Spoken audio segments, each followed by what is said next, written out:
Hi everyone, welcome to another episode of K-Talk. We're starting off the new year with an album review. We're going to be talking about two albums by one of our favorite BTS members, RM. So we're talking about his first album, First album. His first solo albums called RM, the full mixtape, which I believe you said came out in 2015. Yes. And then we're also talking about his recent full album release, Indigo. So we're going to compare and contrast and talk about our favorite songs. So let's get started. All right. So I had actually never heard the 2015 album before. Oh, really? Yes. I don't know why that is, but I just had never heard it before. And I wholeheartedly agree with you that he was very angry. Yeah. Yeah, this is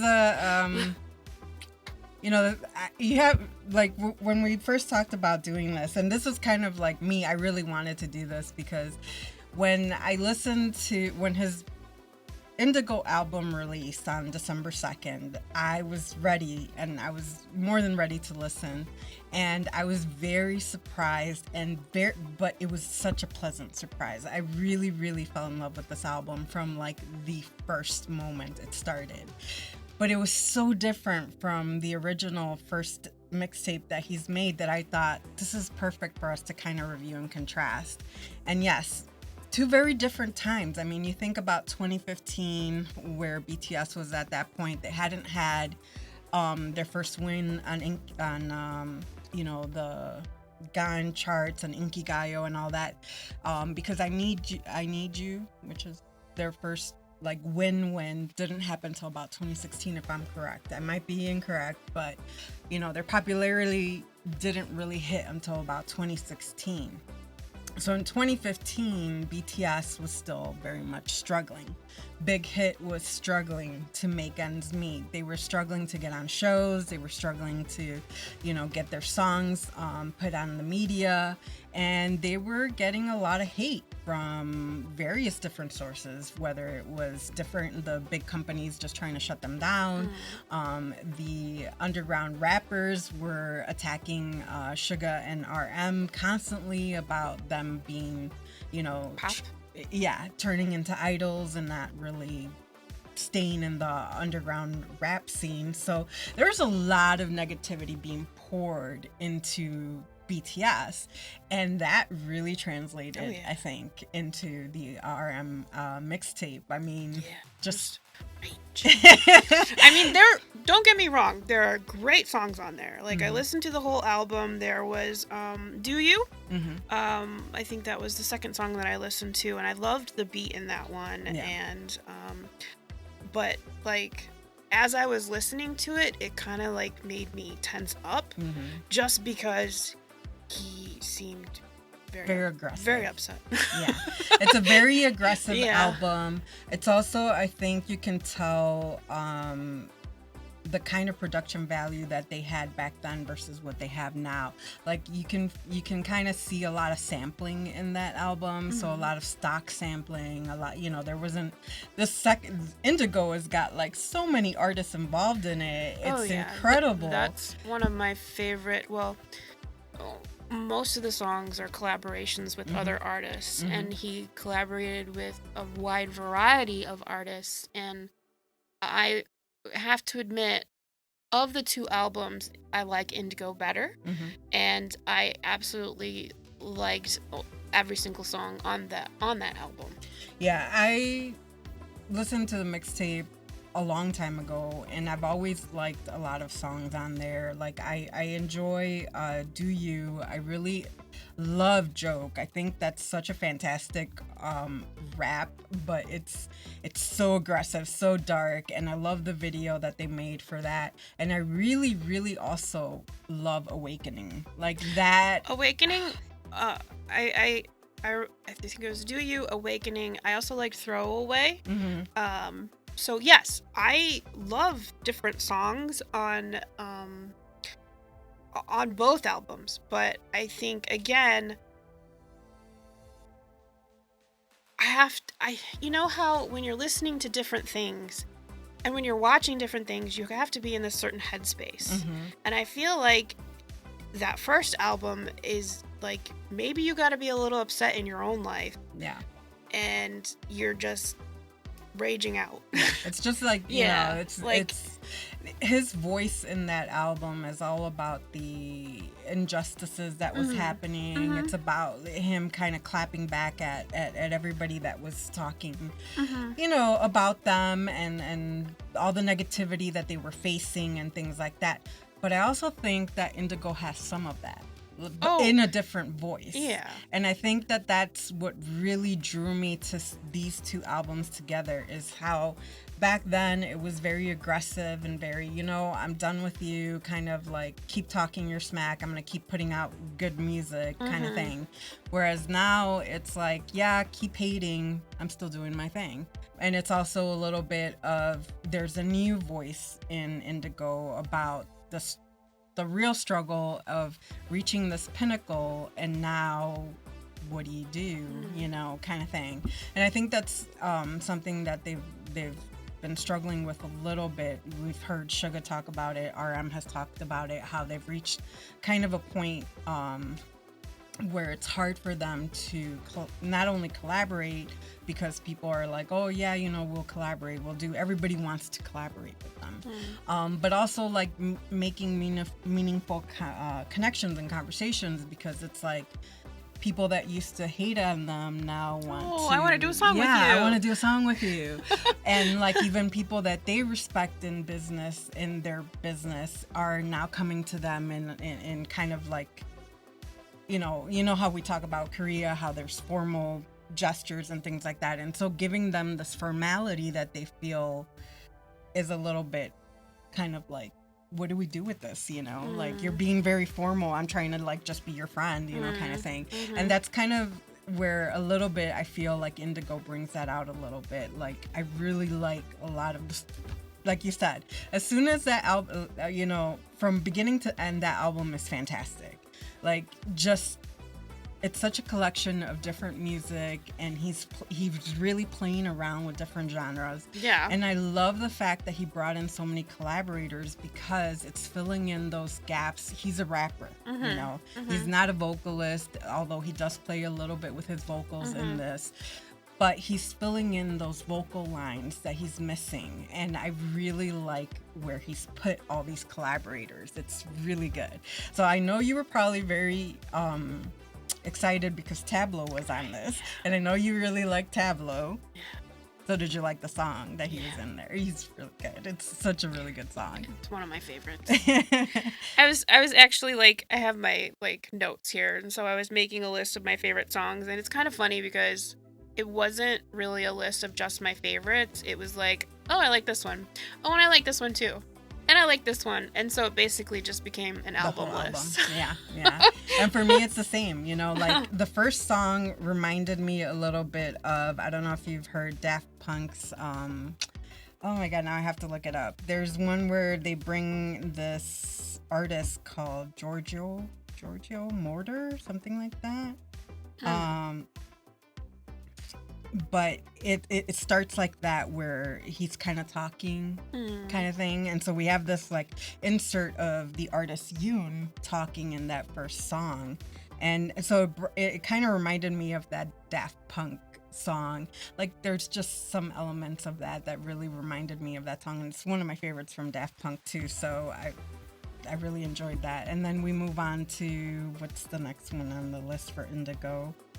And I've been playing this so much on Spotify, it's not even funny. So we have Yoon, and then we go to Still Life with Anderson .Paak. That was one of my, I like that one too. Yeah, Still Life is really fun, and like the video, oh my God. I haven't watched any videos. So I have watched the videos, and I really like some of the effects that they did in this. Like, I was like, ooh, I'm gonna have to recreate this. I'm gonna have to try to recreate this. Really good. And then we have All Day with Tableau, which is really fantastic. Love Tableau. And then we have Forgetful with Kim Sawol. Like, Forgetful I like, but it's not one of my favorites. But it's such a smooth song that I'm just like, oh, this is good to listen to. And then we have Closer with Paul Blanco and Mahalia. Okay. And that one was also really good. But for me, Change Part 2, Really? so fantastic. Do you know, I don't know, I gotta admit, that's the one song where I didn't know how I felt about it. Really? Yes. Because I was like, this is weird and different, and I'm not sure about this. And so, like, I also listened to this on Spotify, and it came up again. And I was like, I'm still not sure how I feel about this, but I like it a little bit better. And so it's kind of one of those songs where it's like, every time I hear it,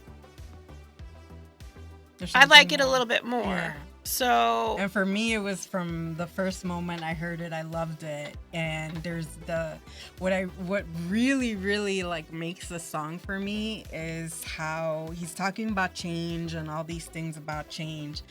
And halfway through the song, he has a beat drop and changes the music. Like it goes from... I think that's what got me. And I love it. Yeah. I really love it. It was just like, oh, we're going someplace else now. Yeah, and that's what really I thought was like such a smooth combination of talking about change and then also changing up your music right halfway through the song, It starts off very poppy, almost techno-y, and then all of a sudden, he's talking about change, and then we have change, and we have like this kind of like beat drop. And then the music goes into almost like a smooth jazz. And it's so well done. I love it. I was absolutely blown away by the song the first time I heard it. And I know, it may not be everybody's cup of tea, and it wasn't yours right in the beginning, but for me, it was just fantastic. It was just a different kind of experience, Like, it's... Like you had said, he plays with different genres and different, different sounds in all of the songs. Yeah. And this one just, it was like, oh wow.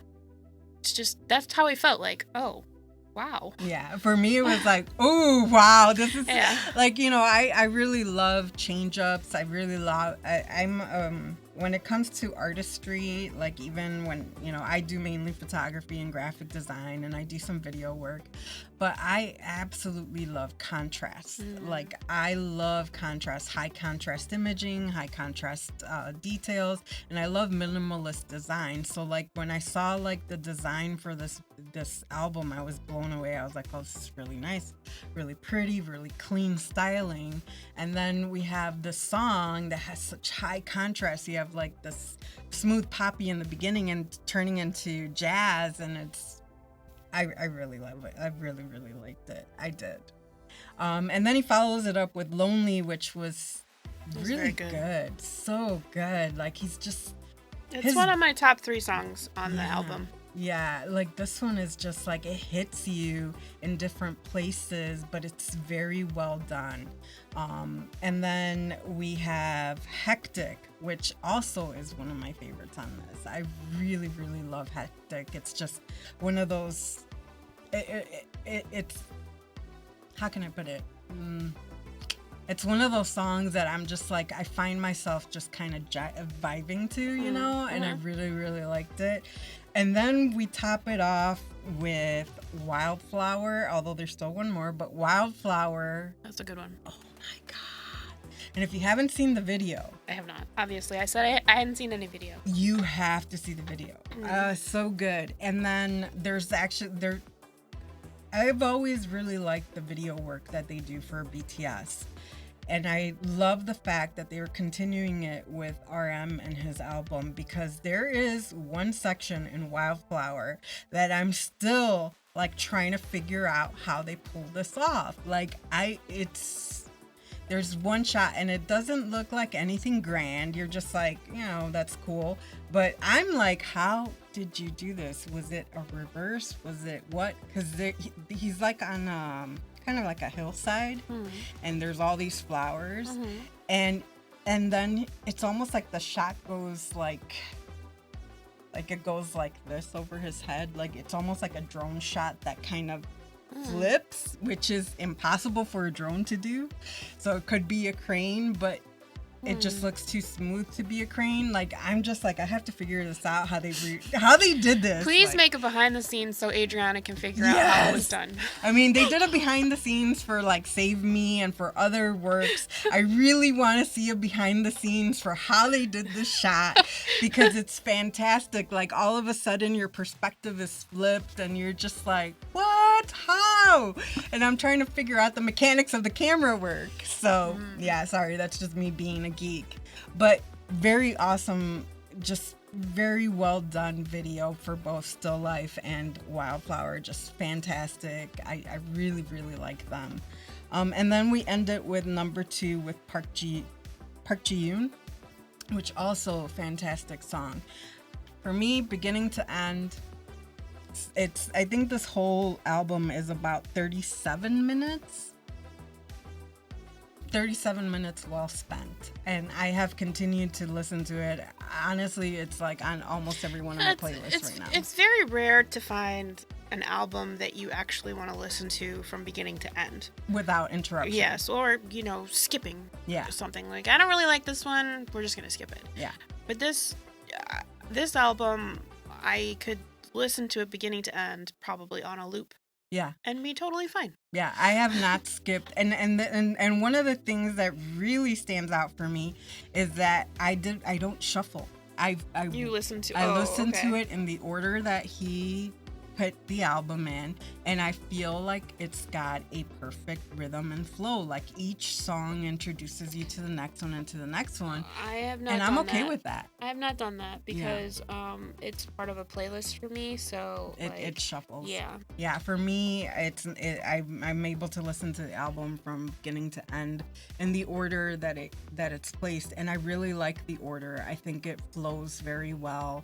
And again, I'm not bored. I'm not skipping. And I think I've listened to this at least once or twice a day since its release, and I'm still not bored with it. I still find little things that I enjoy or I'm intrigued by, or like, let me look up that lyrics and let me see what he's talking about here, and what did they do here, and things like that. So all in all, I think RM really hit it out of the park with this. I am so blown away with how well this whole thing was produced and put together, and I'm kind of like shocked in certain ways because like J-Hope brought out his album, and then we had Jin release like the single before he left, and then we have had Suga on a talk show. I'm like, the one that I thought was going to be pumping out music left and right and center was Suga, because he's always, playing around with music. And here he is putting on like a talk show, which is fun and different, but like unexpected. And then I don't know if you saw. Yes, I did. Yeah, I was going to ask you. Yes, I did. So we have Taeyang coming in to collaborate with our Tay-Tay, so we'll see how. I'm really intrigued to see what they do. Mm-hmm. And then I know Jimin is collaborating with someone else too. I don't know. I saw Taeyang and that was it. Yeah. Wait, is Taeyang? Wait, I think it might be Taeyang and Jimin. I know Taeyang is doing another one too. There's a what is it called? A snippet that they put up recently on Weverse. So Taehyung is also coming out with something soon. So I'm hoping that V's is going to be like more than a single. I would really like to see V do a full album, just because I think he has the vocal chops to pull it off. Jimin, I think, can do it as well. I just feel like he's better in a collab. Like, I really think this collab with Taeyang is going to be great. But I think V's got, I think V needs to produce a whole album. So we'll see how that goes. I guess. So, conclusion, we both love this album and highly recommend it to anybody in the world. Yeah.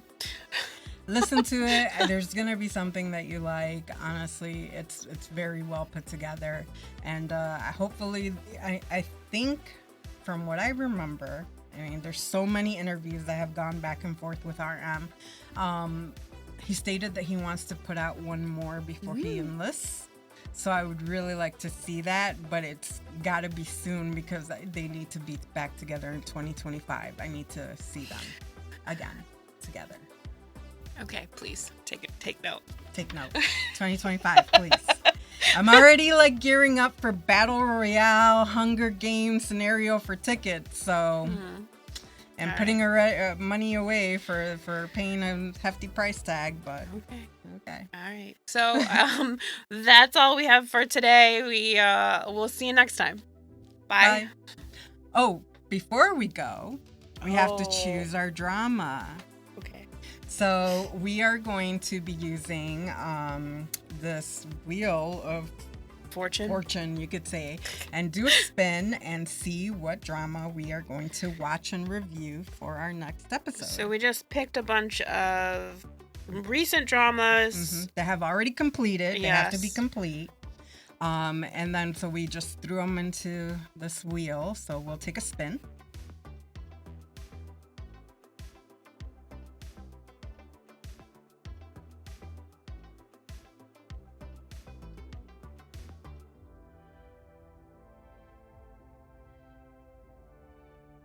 And so our drama for the next review is going to be Pung, Joseon Psychiatrist, which we'll see how it turns out. It's about 12 episodes from TVN.